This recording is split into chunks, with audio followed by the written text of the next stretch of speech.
Hello, everyone. My name is Vernon Kirby II, and I'll be doing an event analysis on the Super Bowl, the last Super Bowl 59. This is for COMM 323, and this is my ePortfolio Part 3. I hope you thoroughly enjoy my presentation. So, the target audience for the Super Bowl, they're definitely targeting the youth as that is how they're going to continue to build and expand their brand and their program.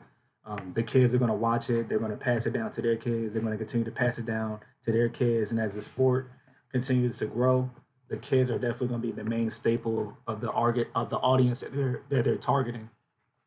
The Super Bowl also targets casual sports fans, the public in general. As you can tell, it's a cultural sensation. It's a huge event, so a lot of people tend to watch it, even if they're not necessarily football fans. People who enjoy music.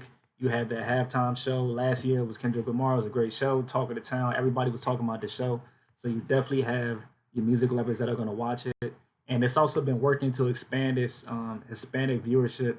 They've been doing work in the Hispanic community, so they've been working on that target audience as well to get viewership and eyes from that community.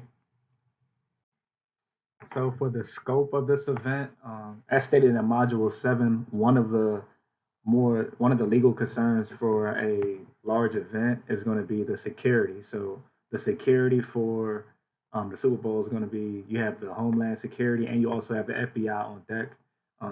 It's surrounded by police officers as well, so it's definitely putting the emphasis on protecting its consumers from harm. Okay, the last Super Bowl had an official attendance of 61,629 spectators that were physically at the venue in Las Vegas, and this event did set a record audience of 127 million viewers. 127 million viewers.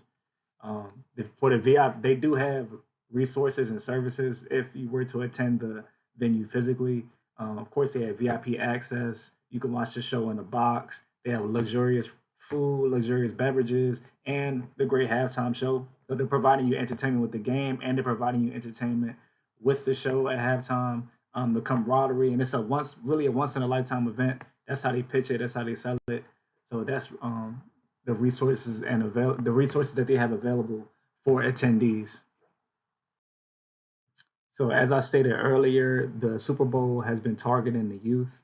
One of the main methods of marketing they've been using are these new age medias, new age outlets. So a lot of the celebrities that were at the game were talking about going to the game. These influencers that they have, they'll go on social media, they'll go on X, Instagram, Facebook, whatever social media platform of they're choosing to get the message out to the youth and to get hype the event up and get people talking about the event. The main method of marketing that they did use that was traditional was the TV commercials. That was still one of their main staples. You know, on sports channels or a news network, they would have a commercial letting people know that the Super Bowl is coming out. They did have a call list and an SMS retargeting. So if you were on a list, maybe you want an NFL package or you were interested in going to the Super Bowl last year or the year before, if they had your email, your number, they would definitely reach out and let you know that the event is going on and get people talking about the event as well. That was one of the ways that they marketed and reached out to people. And it was effective, as I stated earlier. It was the most watched Super Bowl. The sport has been growing, and more eyes have been on it because of the rivalry and everything that came with it this year. But still, the marketing tactics were successful and effective for this Super Bowl. A few suggestions for improvement for this event.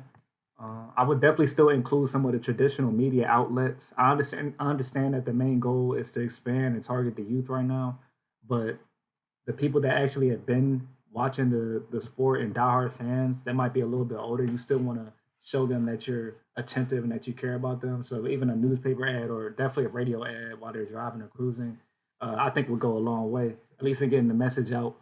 Um, I know it might be a reach, but maybe adding another act during the halftime set.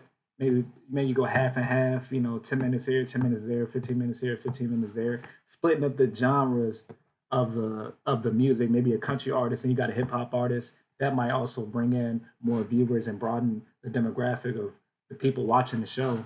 Because people do love music and they would definitely enjoy that. that would bring people who like different types of music together. The most ideal leadership style that I personally feel would be the coaching style. I feel like you need a go getter, somebody who's going to be on top of everything.